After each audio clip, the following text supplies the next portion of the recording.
Filmmaking is an exhausting and meticulous industry, requiring a ton of preparation, and although shooting can be time-consuming, the prep is significantly longer. However, at times, the most pivotal characters, scenes, and lines are concocted on the spot. Given how horror movies can require an agonizing amount of organization, it's pretty risky to switch things up at the 11th hour. Still, sometimes those switch-ups totally pay off, so with that being said, I'm Jem from WhatCulture.com, and here are 10 last-minute changes that saved horror movies. Number 10. Pinhead was turned into the main villain in Hellraiser. It's hard to imagine Clive Barker's Hellraiser franchise without Pinhead at the front and center. Whether the story is set in the past, the underworld, or in deep space, the leader is sure to be involved, and yet the demonic pincushion was initially supposed to be a minor villain, while Julia Cotton was to serve as the big bad, not just from the first film, but the entire franchise. However, everything got switched up thanks to, of all things, a makeup problem. Originally, the dialogue between the Cenobites was spread about evenly, but the elaborate prosthetics and costumes made it difficult for the Cenobite actors to speak. As such, their lines were repurposed to Pinhead, giving him a bigger role in the story. But that's not all. During production, the producers envisioned the needle-faced sadist as a wisecracking campy villain or a mute, like Jason Voorhees and Michael Myers. Doug Bradley rejected these notions, portraying Pinhead as a well-spoken and dignified entity, with Bradley's instincts spot on as he turned a bit part into a horror icon. On top of that, Clive Barker decided at the last minute to slap Pinhead's ugly mug on the film's poster, further cementing the character's legacy. Number 9. Removing the cat baboon scene in The Fly. For the most part, David Cronenberg's Fly remake plays out like a tragedy, as eccentric physicist Seth Brundle, played by Jeff Goldblum, successfully teleports himself between two telepods and believes his invention will change the world. However, a fly flies into the pod during that experiment, causing Brundle to gradually mutate into an insect hybrid. Even though he commits acts of violence and melts a hand or two, Seth remains a sympathetic figure, especially when he later begs his partner to blow his brains out. Having said that, Brundle would have been perceived very differently if a deleted scene was included. After realizing the changes in his body are due to absorbing fly DNA, Seth tries to create a cat-baboon hybrid. After teleporting the creatures, they fuse into a violent monstrosity, forcing Brundle to beat it to death with a pipe. Although many of Seth Brundle's questionable actions were due to his humanity dwindling away, this moment portrays him in the wrong light. Since no good can come from this barbaric experiment, it makes the charismatic physicist come across as an outright villain. Number 8. The ending was made more ambiguous in The Thing. John Carpenter's The Thing deserves all the praise in the world for its flawless visuals, its focus on atmosphere, and the cast's stellar performances. But another element that makes this remake work is the ambiguity. Since the eponymous alien can mimic any creature's appearance and personality, it's impossible to tell who it's impersonating on a first watch. Even on repeated viewings, it's still debatable when the shape-shifting extraterrestrial replaces certain characters. Then there's the ending. Since the two leads, McGrady, played by Kurt Russell, and Childs, played by Keith David, get split up during the climax, it's unclear if The Thing has impersonated one of them when they reunite, and then the movie ends abruptly, never revealing if either character has been assimilated. However, we almost had a definitive answer. Although multiple endings were considered, two alternatives were filmed and tested. In one version, the screen cuts to black shortly after McReady defeats the galactic parasite. In the other, McReady is rescued by a helicopter, with neither ending indicating The Thing was still alive, nor had it taken over McReady. Carpenter thought these scenes were cheesy, encouraging him to put together a more ambiguous finale. There's no doubt the director's decision paid off, since The Thing's final scene is still being discussed and dissected over 40 years after the movie premiered. Number 7. Weir was thrown into the final battle in Event Horizon. In Paul W.S. Anderson's gothic horror, Captain Miller, played by Lawrence Fishburne, and his crew are sent to locate the Event Horizon, an experimental spaceship that went missing years ago. Miller is accompanied by William Weir, played by Sam Neill, the scientist who built the Event Horizon's portal technology, which allowed it to travel vast distances in space. During the mission, Miller learns the Event Horizon traveled to Hell through a wormhole, allowing a demonic force to corrupt the ship and torment the crew, therefore forcing them to suffer horrific hallucinations. When Weir is infected by that eerie presence, he prepares to open another wormhole, intending to send the crew to Hell. While while Weir is sucked into space and clearly positioned as the film's primary antagonist, he was originally meant to be out of the picture by this point. Rather than having a physical opponent to face during the climax, Miller would have to contend with more creepy hallucinations. After a week test screening, it was decided to give Event Horizon a more epic showdown, with Miller facing off against a more demonic version of Weir. Number 6. A plot hole forced a major rewrite in 28 Days Later. There's no doubt 28 Days Later pushed the zombie resurgence during the millennium, which is ironic since the film contains no zombies, but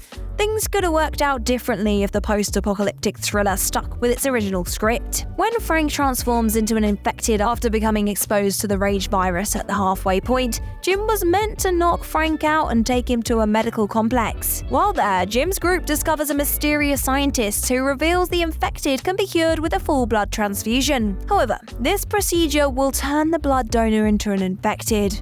For the sake of Frank's daughter, Jim uses his blood to cure Frank, but becomes an infected in the process. Although it's a creative idea, there was one massive problem. How could the blood be switched from one body to another without contaminating both characters with the rage virus? The only way this could happen is if Frank's body was drained dry, which obviously would kill him. Due to this massive oversight, the entire second half of 28 Days Later had to be completely rewritten. Fortunately, it all worked out and the film's legacy has continued to endure to this day. Number 5. The alien's original design was a bit crap in A Quiet Place. Who would have thought Jim Halpert from The Office could co-write, star, and direct one of the most creative horrors of the decade?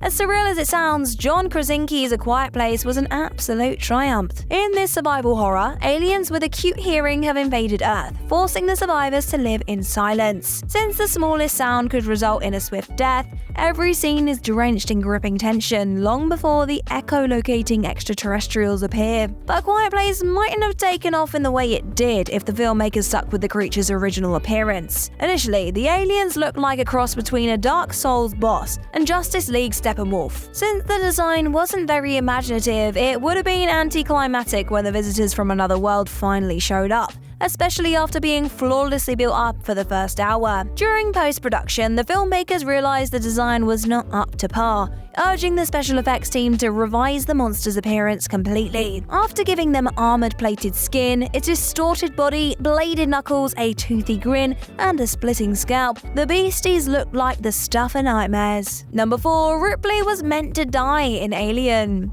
Producers tend to get a bad rap in the movie business. Even though they pay the bills, they're often perceived as the wet blankets who are there only to make films less awesome. With that said, the higher-ups behind Ridley Scott's Alien cannot be applauded enough. As if the renowned filmmaker was left to his own devices, the futuristic horror may have never spawned a franchise. For the most part, the story would have played out the same as what it ended up in the final cut, but during the climax, the fate of Ellen Ripley, played by Sigourney Weaver, was much darker, as rather than chucking the xenomorph into space, Alien was meant to conclude with the creature decapitating the iconic heroine. From there, the xenomorph would make a log entry into Ripley's voice before the screen cut to black. Thankfully, the producers vetoed this idea, compelling Scott to create a less WTF ending. Now, it's very possible that the producer's decision was driven purely by money. After all, it's hard to make a sequel if the lead is dead, right? But even if that was the case, it was a far more satisfying ending to see Ripley make it out alive. Let us know your thoughts in the comments down below, and while you're there, drop us a like, share, and subscribe too. Number 3. The Antichrist was left off screen in Rosemary's Baby. In Roman Polanski's psychological horror, Rosemary Woodhouse, played by Mia Farrow, falls pregnant after moving into a new apartment building with her partner, Guy. After a string of disturbing instances, Rosemary suspects something's wrong with her unborn child. In the end, she discovers the building's other tenants are Satan worshippers, and she is about to give birth to the Antichrist. Rosemary's Baby should be commended for its stirring writing, focus on atmosphere, eerie soundtracks, and powerful performances,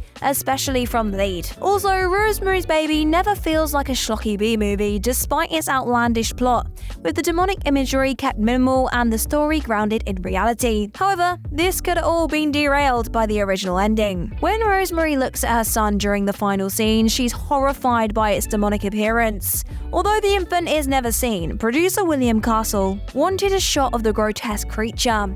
Fortunately, this idea was discarded, believing it would be more haunting if the ungodly child's appearance was left to the imagination. As such, the scene focuses on Rosemary's reaction to the child rather than the child itself, a decision that worked out perfectly since Favreau's performance here absolutely sells the scene. Number 2, a mix-up created the perfect ending in Seven. Few movie endings have been more harrowing than this what's in the box sequence, where Detective Somerset, played by Morgan Freeman, and Mills, played by Brad Pitt, bring serial killer John Doe to the supposed resting place of his final victims. When the courier drops off a box, Somerset is horrified to see it contains the decapitated head of Mills' pregnant wife, Tracy, played by Gwyneth Paltrow. Since John Doe's murders represent the 7 deadly sins, he expects Mills to kill him, embracing his final sin, wrath. Somerset begs his pardon to stand down, telling him it'll destroy his career, but unable to control his rage, Mills blows Doe's brains out, allowing evil to triumph. As powerful as this scene is, it only came to be thanks to a misunderstanding. The original script, written by Andrew Kevin Walker, was deemed too dark by the producers, compelling Walker to rewrite it. The new draft had a much tamer ending, with the box containing a dog's head. By a stroke of luck, director David Fincher received the first script by mistake and fell in love with the downer ending. Although the producers were dead against it, Fincher and Pitt refused to shoot the scene any other way, and since Pitt's clause said he had the final say on how Seven played out,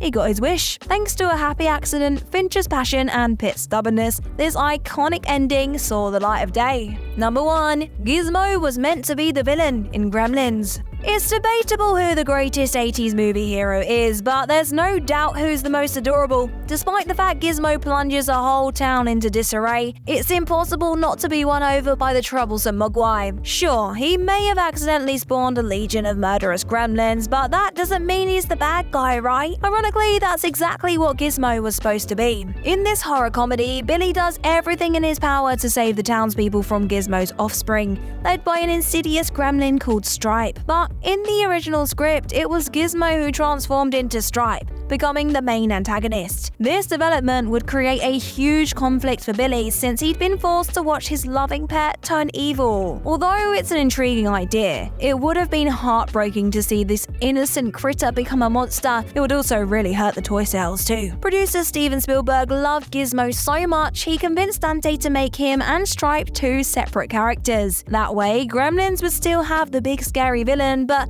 also have a much cuter hero.